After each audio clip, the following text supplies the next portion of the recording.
Richard Skipper celebrates. Every show is a celebration. Each show, Richard delivers the artists you love, showcasing what makes them unique. Never gossipy. The antidote to a sometimes hectic world. Now, here's your host, Richard Skipper.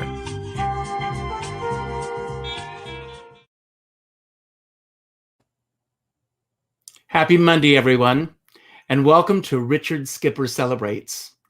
It's National Gratitude Day, and I want to say that I'm grateful for each and every one of you who take the time to come and listen to these broadcasts.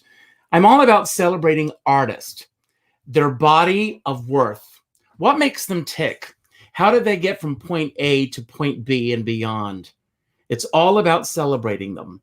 I want to be the antidote to everything else that's in the world. Leave your negativity at the door for the next hour because we're here to celebrate a very special friend. It's very easy to celebrate artists for me because I love this business, but it's even easier when the artist that I'm going to be celebrating happens to be a dear friend as well. And I am so excited that my friend Barbara Carole Sickmen has agreed to sit down with me this afternoon and chat. We're going to talk about whatever is on her mind, whatever is on my mind, maybe whatever is on your mind. But we're here. Hello, Barbara. How are you? Hello, my darling Richard. How are you? Well, I'm doing fine, all things considered, but this is all about you today. So how are you really in the midst of this crazy world that we're living in right now? I'm part of history that is affecting all of us. But again, it's also about what we do with the time. And what I've been doing is working. Mm-hmm. The work is keeping me sane. With all the insanity, the work is keeping me sane. Do I have my blue moments? Absolutely. Now, it's so funny. There are certain people in our lives, and you're one of them, where it's hard for me to imagine my life before you were part of it. And if I'm not mistaken, I think that you and I met at Anarene Bar's 60th birthday party. I was one of the entertainers, and we met then, and we became fast friends, and it's just been great. We're going to talk about your musical, your Liberace musical, in a few moments, because since I've known you, I've never seen anyone work as hard as you have to get that show on the boards and to a wider audience. But where did it all begin for you? Where are you from originally? I am a Flatbush girl from Brooklyn. Okay. And of course, I'm thrilled to be part of those girls who came from Flatbush with the wonderful Ruth Bader Ginsburg. Yes. And of course, Barbara Streisand and Rosalind Kind. I mean, I have my whole network of people because growing up in Flatbush, we were almost like a city within a city. We were all artistic. All the wonderful high schools paid a lot of attention to opera and art and musicals. And I was always involved in writing new lyrics to original Broadway musicals for Sing. There was a group called Sing. And I mean, I still remember how they used to put me into a room in high school. And they would say, well, you're going to have to write all new lyric to My Fair Lady.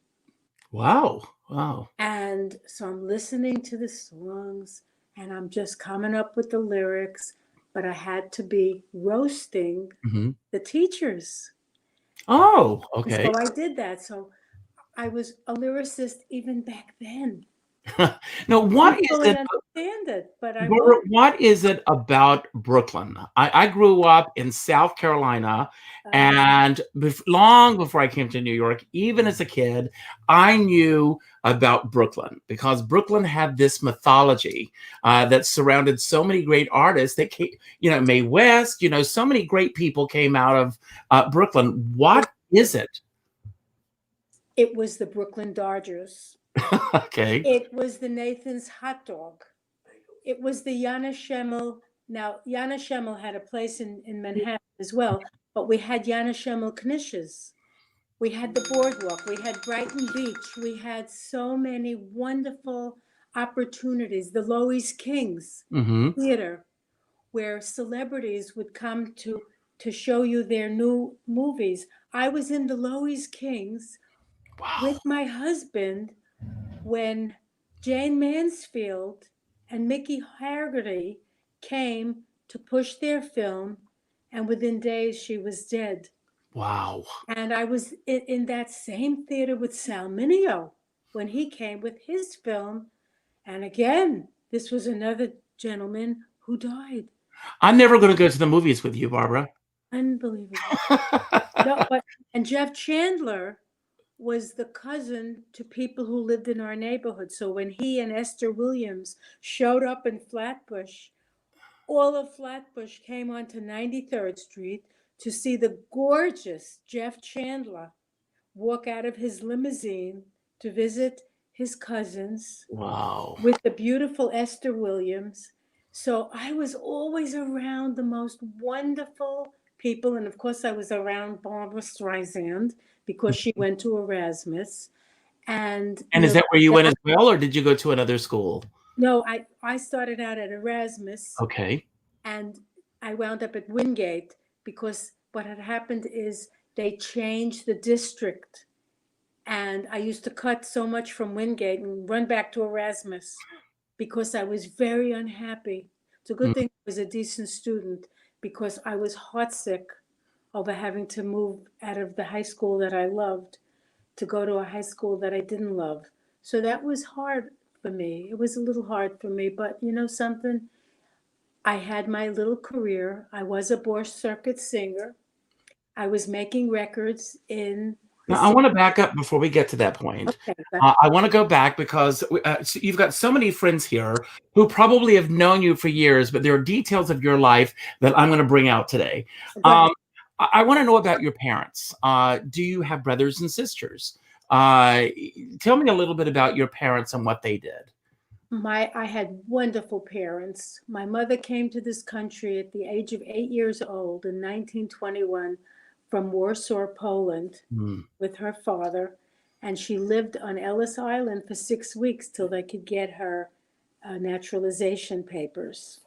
And my dad came in 1910 from the Ukraine to get away from the pogroms and from the anti-Semitism. So both my parents were always running away from czars and from Hitler. I mean, it was ironic that they were all running away from this. And on my dad's side, his brothers were murdered by the Stalin because they were by the Bolsheviks because they were Trotskyites. Were murdered, but they were in fact, there's a town for their name. It was Umanskaya was the last name, and the town of Houseman still exists, but they were murdered for being Trotskyites. So I have a lot of family history that was hurtful, but it gave me an opportunity to go with my grandfather. On Sundays, we would go to the Hayas organization, right?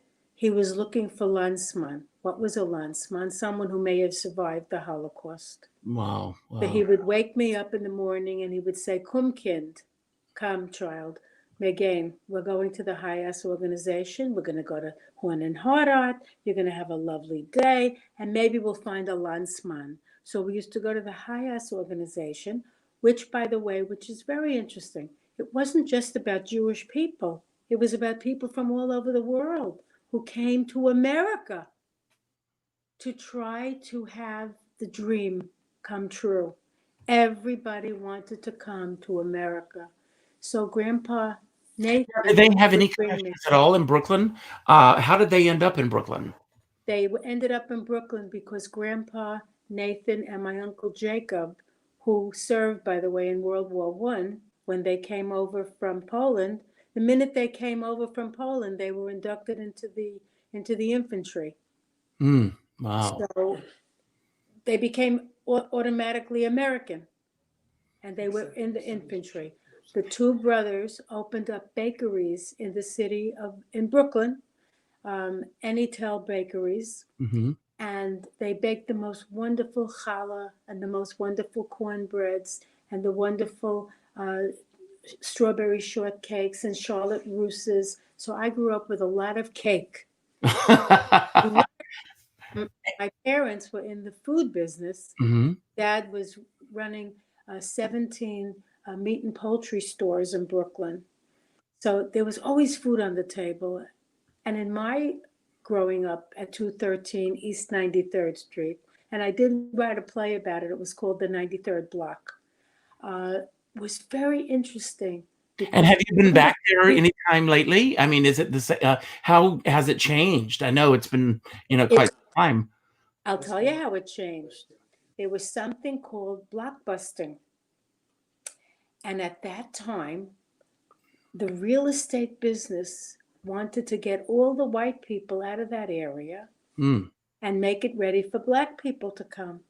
So they had something called blockbusting. Now, we moved out of 213 East 93rd Street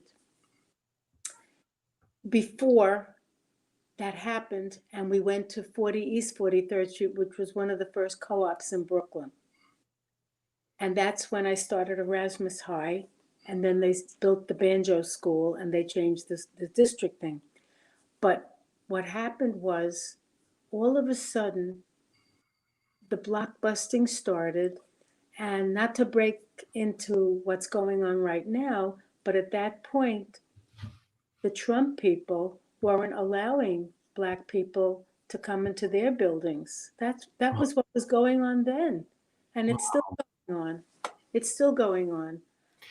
And in your household, was there a lot of music? What kind of music did your family listen to? My God, Charles Aznavour, Edith Piaf, all the opera, Al Jolson. My dad would walk into the room and say to me, "Play it for me." And I would have to play anything that Al Jolson sang. My daddy wanted to hear, and he wanted to sing. "Rock-a-bye your baby with a Dixie melody." And he would come in and I would have to play it and he would sing it. Now, did you take lessons to play the piano, or was it an instinct that you already had within you? I wanted to play very badly. I was 11 and my mom bought me a knobby upright piano. And when I started taking the piano lessons with Mr. Chaikin, he fired me. Literally. This piano teacher said to my mom, "You need to take your daughter to Juilliard, because if I were ever to write down what she's playing on this piano that's away from the lesson plan, the sheet music would be black. She's got a lot of composing skills." Wow. He said that to her, and she says, "I can't afford to send my daughter to Juilliard." She didn't know she could have taken me, and they might have given me a scholarship like Marvin got, and like other children got. But at that point... You mean Marvin Hamlish, of course, which we're going to get to. Yeah. No, my mom felt very strongly about something. When I made it into the School of Music and Art, I was accepted into the School of Music and Art. I had taken the test, and they liked the way I sang, and they liked things I've done. And my mom said, "No, she's not going to music and art. I don't want my daughter on a train." Because even back then, my mom was protecting me. And when I got into show business and I started to get a record contract with Buzz Records, and I made a song called "All I Want for Christmas Is a Steady Eddie," I had a career. I had a little girl career with the Brill Building and all that stuff that was going on at that point in time. Now, for those of you who may not know what the Brill Building was, explain to it what it was, because it was the mecca for songwriters. It was. And I remember being in that room with all the original new songwriters, And I remember our job was to try to write new material. So you were there as a songwriter, not as a singer. Correct. And Okay. then Fallon, may he rest in peace, he said to me, just a minute, kid. He says, I like your songs, but I like the way you sing. I said, no, I'm not a singer. Oh, no, you are a singer. And all I want for Christmas was a Steady Eddie, was in Cashbox magazine. We got the highest rating. Wow. I made the record. It had a flip side called I'll Never Forget You. And we got the highest rating in the Cashbox magazine. So an agent picked me up. His name was Aaron Toder. And he picked me up to book me into the Catskill Mountains. Oh, my Catskill stories. Are you kidding me? I said, well, it sounds to me, going back to this for a moment, that you were pulled in two different directions. They wanted you to be a singer, but deep down inside, you always wanted to be the lyricist. So when you were growing up and you were listening to the music with your father, were there certain artists that you gravitated towards, that you said, that's who I want to be like, that's the person? But at what point in your life, Barbara, do you say, this is it? This is where I belong. I'm going to commit my life to this? When I optioned the rights to do a musical on Liberace, I'll say it very quickly. I called Marvin. I actually ran into him. No, you're going to jump ahead of our story again, because I want to get there linear to that story, because it's an amazing story. It is. Before you even get to Marvin, since you've got us there now, let's jump there. I know that's where you want to go with this. But you optioned the rights to a musical from the Liberace estate. Why Liberace? They seemed to want it. I was working with Darren Hollingsworth at that time, who was the president, and they wanted a musical. They had heard something that I had done for Roz Kind, and they loved my lyrics that I had written for her. And he called me up and he said, would you ever consider doing a musical about Liberace? I said, I loved Liberace. And that's when we started to talk about it. And I said to my husband, I said, look, unless I find a wonderful hook to write a story about Liberace or a musical about him, I need to have other characters that I can build upon, because I did not want a conventional show. I wanted what I like to call a concept musical. So when I approached Roger Herson, who wrote Pippin and A Woman Called Jackie and A Christmas Carol, the film with George C. Scott, Roger met me in the hallway and he said to me, if it's a conventional musical, I'm not getting involved. I said, Roger, how can it be conventional if it has Liberace, Bugsy Siegel, and Virginia Hill in it? But I want to back up for just a moment. Yeah. Which came first? You getting the rights to doing a musical about his life, or you sitting down writing something and then getting the rights? I had to write everything.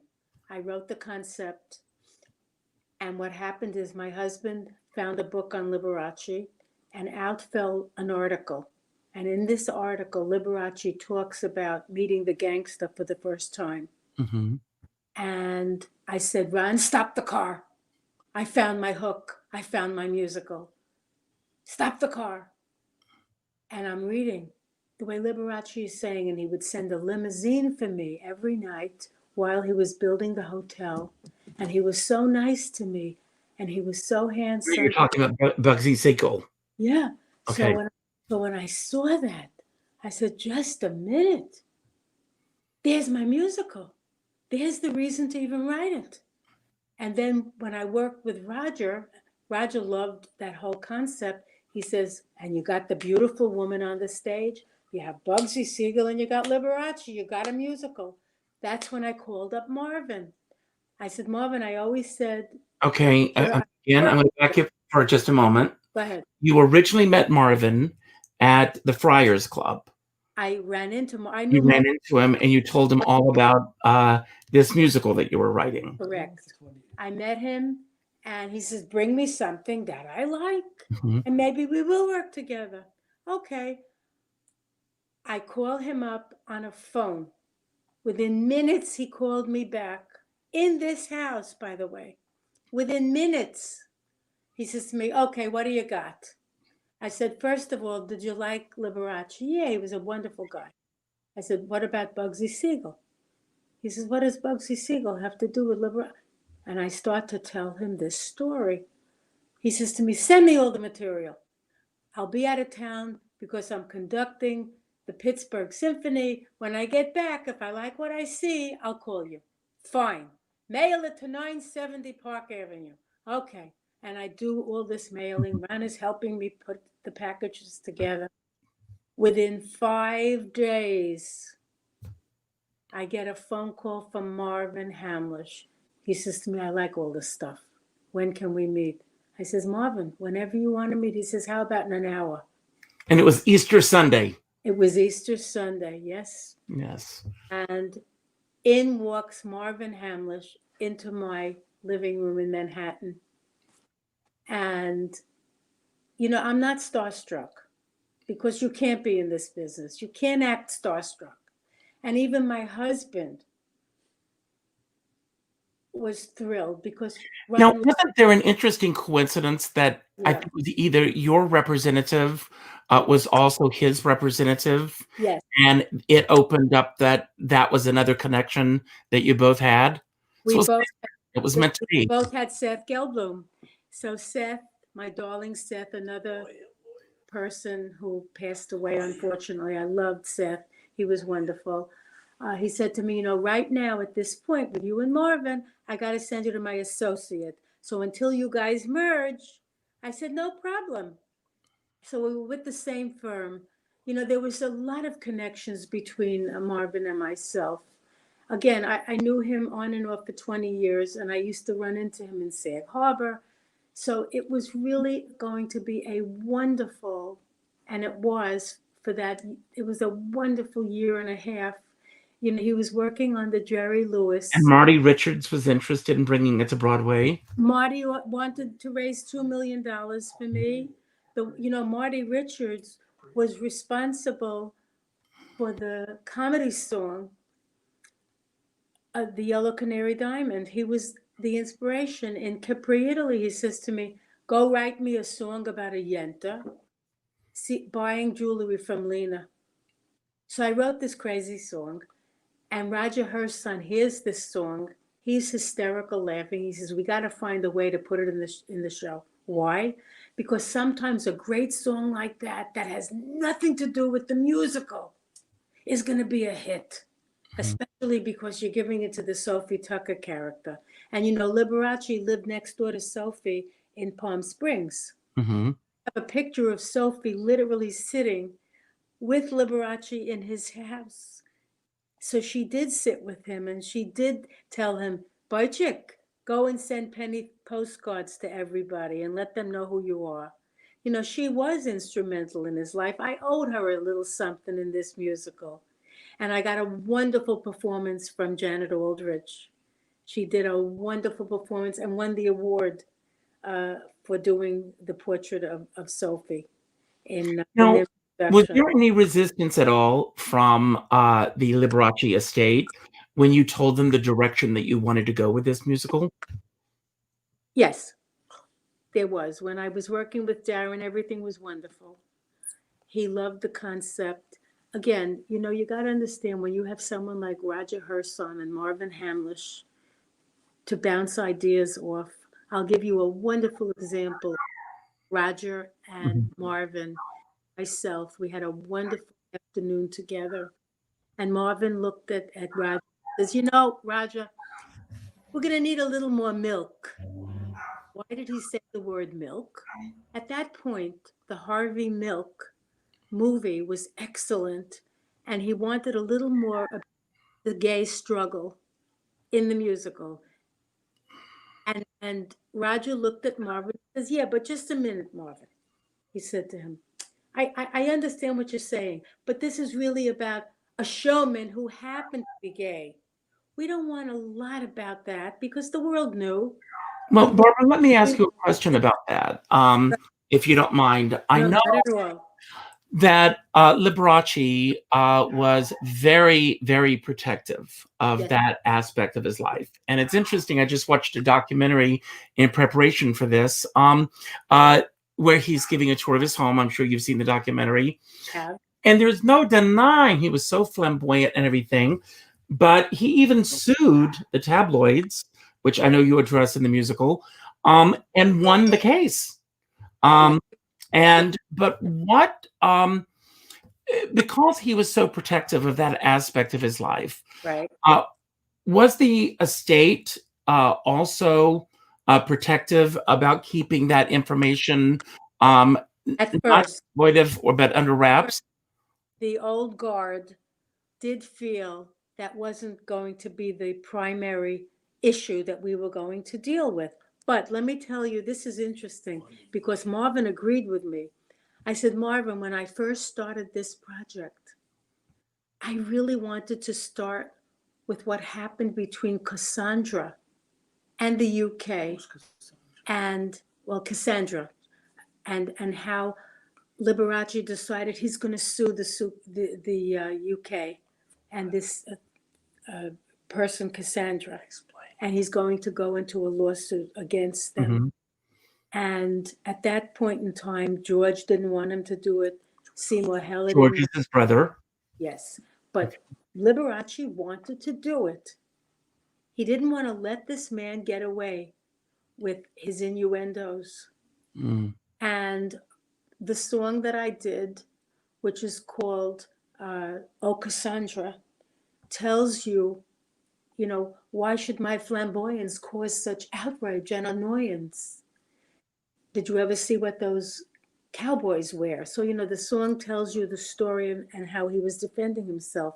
I know that But when you're writing a show about a person who is not a fictional character, but a real live person, where do you personally, as the writer, draw the line on how much information you'll give about well, the private aspects of that person's life? because Cassandra was so hell-bent on outing Liberace, he was so hell-bent. The very first song that I wrote for this musical, and I told it to Marvin, I showed it to him. I said, I feel that the trial is going to be extremely important in this musical. And he agreed with that. Mhm. He thought it was going to be extremely. And it was a very effective moment when he is asked the question and he denies it. Liberace did deny it. He denied that he was a homosexual. And when Cassandra walks over to him after the trial, do you see what just went on in this room, in this court? And he goes over and he says, in Liberace, do you know who's going to hate you the most? People like you. That, if I tell you, it was so telling in that one moment. And I felt chills when our wonderful actor who played Liberace does that scene. Samuel Floyd did a wonderful job. And there was a song in the courthouse before we go into court where Cassandra says to Liberace in song, now that Oscar Wilde is dead, Liberace, take his bed. So when Cassandra says that to him, Well, I mean, some people may not get the reference there, but so I'll explain that with Oscar Wilde, very famous case that he lost, and he served, I think, 2 years in prison. yes, he did, Okay. for being a homosexual. Mhm. Now, I took out one line that I'm telling you is going back in. At one point, Cassandra says, you should be on the queer list. There was a queer list. I want the line back in. Why? Mhm. Truth. It is true. It is meaningful, especially with what the community is going through. And when I do the love affair with Rock Hudson, and the last scene before Liberace gets to sing Beautiful Man, when he's told that Rock Hudson has died of AIDS, that was very important to me as the writer to put it in there, so that Liberace had that moment when he literally has what Marvin kept saying we were going to do. He kept saying to me, Barbara, let's just give Liberace a great big coming out party. Well, I want to get the steps that have led up to the musical as well as the aspects of the musical. So I want to go back to Marvin coming to your home and sitting down and beginning to work with you. In one of the interviews that I read, you said something that really jumped out at me because it's my mantra going through life. He said, if we're all going to work together, we all have to put blinders on, and we each have to stay in our lane. Correct. Let everybody know a little bit about the process. When did he say, yes, Barbara, I want to do this with you? And then how did the process begin with you and Marvin Hamlish in terms of getting this musical written? Okay. Again, he was working on Jerry Lewis's stuff. We didn't have our book yet. A Nutty Professor. We were busy with the book. Roger decided that he was going to do a little more milk, and he made me bring Marvin a container of milk at one of our work sessions, which was adorable. I walked in, I says, Marvin. In case anyone missed that, this is a reference to Harvey Milk. Yes. Yes. So I put a container of milk. So what happened is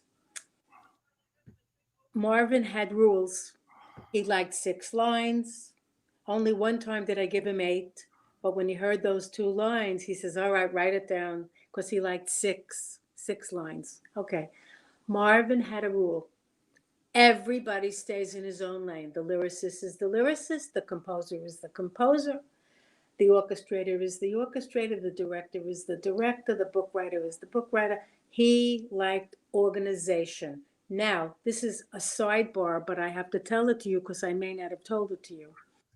The reason that I knew I had to go to Marvin is Marvin was turned down by Woody Allen for Bullets Over Broadway. Marvin had gone, I read it in one of my Dramatists Guild magazines, that Woody Allen turned down Marvin Hamlish for Bullets Over Broadway. Well, if I remember correctly, and unfortunately I didn't see Bullets Over Broadway, but wasn't it pretty much, even though it was, they used standard songs? All old songs. So they didn't use a new songwriter for this show. Marvin wanted to write all brand new songs, and Woody turned him down. It's already in a Dramatists Guild story. And I said, oh my God, there's the reason that I'm going to call Marvin. Because I have a gangster. Obviously, he likes a gangster, a dancing in Havana. I mean, I'm writing another new song for this musical, believe it or not, with the Havana, Shmavana. Set them all straight. Paybacks are coming in soon. So, I mean, all of a sudden I realized, wait a minute, Marvin is going to love this because he wants a gangster. He wants a beautiful woman, and he's got Liberace.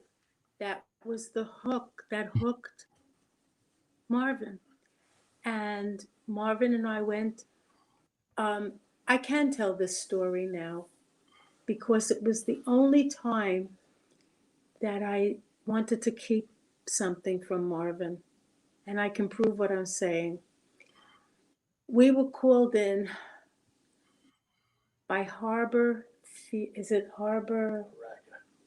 Araca came. Araca and Harbor, well, whatever. It was Araca.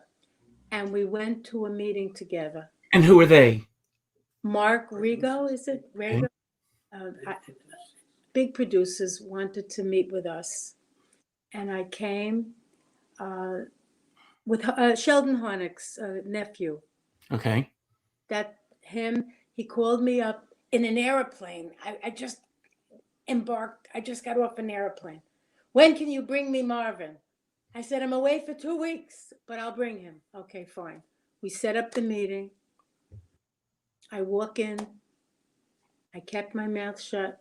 So help me God, Richard. I mean, when you have Marvin. How was this on their radar that they knew that this musical was being written? From Sheldon Harnick's nephew. Okay. He called me up, bring Marvin. I said, fine. I come, I bring Marvin. We sit there for an hour. They're ready to bring me a book writer. They're ready to do this. They're ready to do that. Marvin gave them his personal phone number, which I still have and I cherish. And we left the meeting. I was in tears. Marvin was in tears because we thought we were finally going to get this off the ground. And how far into the process were you at this point? All right, Marvin and I were already working on about 6 couplets of song lyric. We were working on Sin City Lament. We were working on The Beautiful Man. We were working on Courtroom Caramba. And what was the other song? Maybe The Ben, Virginia, and Me. This is how we worked. Marvin would say to me, how do you hear this song? And I would say, Marvin, it's a dummy melody line. I don't care. You're a lyricist. You're hearing something. I said, fine, because he liked the way I played. So I go, it's my prediction. It becomes an addiction. The tables all called to be. All right, I heard enough. Fine. Then he would say to me, how do you hear this? Beautiful man, come take my hands. Okay, I heard enough. This is how I worked with Marvin. I would say, Marvin, they're dummy melody lines. He would say to me, Barbara, they're not so dumb. I think I'm going to go home now and I'm going to start working. I said, good. Because Marvin liked to work in that little room with his big ear things. And the little Irish maid, adorable little lady, when I would call Marvin, she would answer. She says, oh, he's always working on the Liberace. Now, when Marvin died, Terry gave everything Marvin had been working on to the Library of Congress. Again, I always gave Marvin lyric blocks the way he wanted them. The only time he took 2 extra lines from me is on his way out that same day when he said, I'm going home to work on these 2 songs. And I says, Marvin, I have 2 more lines. Okay, Barbara, what are they? He was getting sick of me giving him. We knew we'd never find compassion. Coming out was not in fashion. He says, oh, I like those lines. Go write it down on the pad. He took the pad and he threw it in his pocket. So then one day, finally, I had to ask Marvin the question. It was in a brief moment. He would sit at my dining room table on this side. I would sit on this side, and we would work through the blocks, the lyric blocks. And I says, Marvin, I got to ask you a question. What? He was such a sweetheart. Do you like my lyrics? He says, Barbara, you think I'd be here if I didn't? That's all I needed from him. The assurance that he took me seriously as a lyricist, and he did. And how long had you and Marvin been working together when he got ill? The one day, I don't want to cry, but it happened. If you cry, I'll cry with you, so it's okay. It was July. And he had just come home. He was coming back from a treatment. I know that it was a treatment. It was July. He's wearing long sleeves. He had a treatment for his kidney disease. And he was coming back, and he was in Sloan, I think, or he was in one of the hospitals that was right near my house. And he walked in my apartment in the summer. And he said to me, I'm very tired. I'm going to lay down on the sofa and read me the lyrics. So I said to him, Marvin, if you don't feel well, the housekeeper was here, go in the bedroom. I have a big king-size bed and lay down. He says, then you want them to really talk about us? This was the kind of gentleman that he was. I said, Marvin. And he laid on the couch and he wanted to just listen to some of the lyric. So I started to read him the lyric from the Sin City Lament. It's my prediction. It becomes an addiction. The tables all call to be played. Play on, play on. So he's listening to these lyrics and he's doing this against his chest. And then I'm reading a little bit more from other lyric schemes and he's listening and listening. Finally, he gets up and I said, Marvin, do you want me to make you a cup of coffee? He says, it would be nice. I said, and do you like milk? Yeah, okay, fine. And I had promised Marvin at one of our sessions that I was going to make him his veal cutlet. And I did get to make him his veal cutlet, but that was before this incident.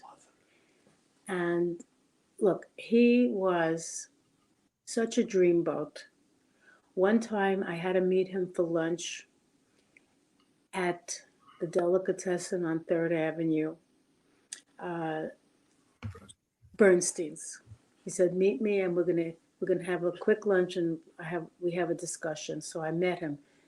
As we're walking in, the world realized it's Marvin Hamlish. Marvin, what are you doing? Shh, I'm working, but I'll see you later. And they took us to the back table. I didn't even have a chance to order what I wanted. We're having a half a turkey sandwich and a cup of soup. Pick your soup. Fine. I'll have a matzo ball, whatever. He was just collaborative. Richard, you know the business. I don't have to tell it to you. Mm-hmm. When you have a collaborator like a Marvin, you strike gold. Mm-hmm. I struck gold with this man. This was such, even though it was sporadic, because again, he was working on Jerry Lewis's stuff. He was also going to be doing a concert with Larry Blank in Pasadena. So he had a lot of things going on because Marvin was always doing something. He was always busy. Now, if I'm not mistaken, you pretty much built the foundation with Marvin, with the musical. But are any of Marvin's songs in the final product? There might have been. Richard, I don't know. Because everything was shipped to the Library of Congress. It's not in the show. And it's not in the show. Mm-hmm. What happened is I was auditioning other people to come in after Marv died. Well, I got to back up with something. Let me. It's going to be 7 years. 7 years ago, I had a brain aneurysm, mm-hmm. and I was rushed to the hospital by my husband. I was this close to death. I survived because I had a wonderful hospital. I had a wonderful young surgeon, and they saved my life. They saved my life for a reason. And when I came out of the coma, and I said to my husband, I'm giving up the show. Ron said to me, no, you're not. I'm going to take over, and I'm going to get it produced. You're not giving up the show. You worked too hard. Good for him. After Marvin died, we wrote the whole score. I had to. I have all these lyrics. I had all these rights. I had all this stuff. I owned the Bob Thomas book on Liberace's life that also talks about the gangster in the book. And I had come so far, and Roger Herson wouldn't let me give up. Roger would not let me give up. He said to me, this is too good a show. He says, we're going to make it intimate. We're going to bring in the Stork Club. I go and I find out that Bugsy Siegel and all the gangsters did own a piece of the Stork Club. So everything was, because Roger wanted to make the show intimate. He wanted it to be at the Stork Club. when Liberace meets the gangster for the first time through Sherman Billingsley. So we built a wonderful historical fiction around Bugsy Siegel, Virginia Hill, and Liberace and Las Vegas being built in 1946. We had the Havana Convention to work with. Why? Because when they wanted to kill Benny for spending so much money, they had a Havana Convention. I had to bring it in there. I decided only recently that I want to do another song called Havana Shmavana. I'm doing an extra song because we pulled one song out of the show. So I have room for another song. And I'm going to do the Havana Shmavana song because there are a couple of points that I want to make sure that we get in before we run out of time, which is going to sneak up on us. But I want to begin, but you did do an off-Broadway production of this last year, was it? It's 3 years ago. Okay. In 17.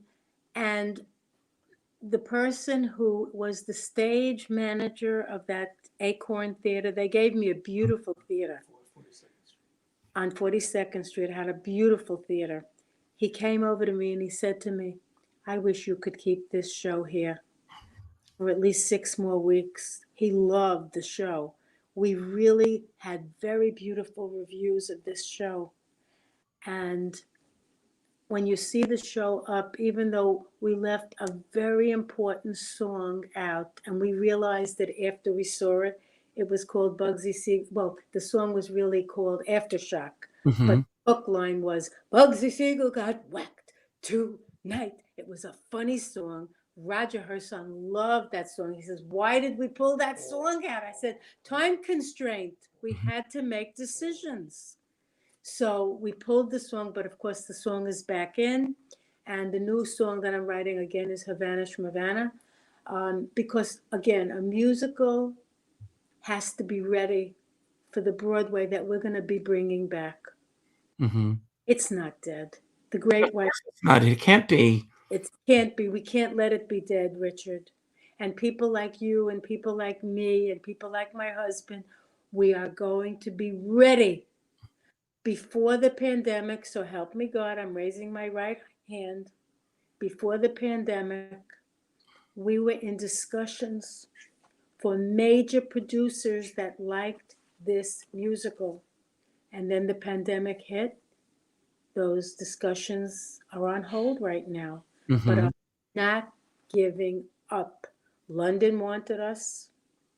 Australia was interested. We had a lot of interest because this show was pure entertainment. And we had a beautiful score. You know Rob Lester. Of course, yes. I love Rob. And if all the people who wrote their reviews, from all of them, Rob Lester got the concept, because this concept was exactly the way he broke it down. And you know, Roger Herson's last words on the closing night, I will never forget it. He was sitting with Tova Felcher, because at one point Tova was going to play my Sophie, but she couldn't because she was committed to something else. But she does sing for Tova. Tova sings on my first class CD. Oh, wow. Right. So I have Tova on that. And Bob Stillman did Beautiful Man, Beautiful. I don't know if I ever gave you a copy of I didn't get a copy, but I'd love one. Absolutely. I'll have Ron send it to you. Anyway, this was what Roger Herson said to me that night, and I will never forget it. And I miss Roger too.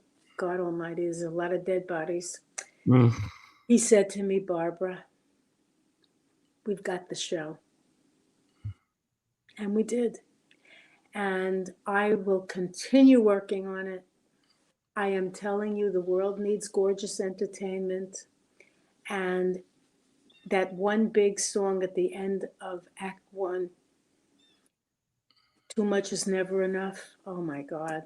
It would, you know, from 200 people, it sounded like 1,000. The applause told me everything I needed to know. And I think Marvin would be so happy in heaven to see, because what he wanted to do was just to entertain and to write those dance numbers. And he would have been fantastic at finishing this product. But I had to step to the plate. Like Rob Lester said, Barbara Carole Sickmen stepped to the plate. And he compared me, and this was so important to me. He compared me to Jerry Herman. Wow. Now that's I was very flattered by that. If I could walk in shoes like that, as a woman composer, I am very happy. But it was Marvin who made me believe in myself. He said to me, no, those melody lines are not dumb. So I owe Marvin that memory. And I still cherish that time with him. I miss him. I keep his picture on my piano at all times, and I talk to him because I feel as if I'm channeling him.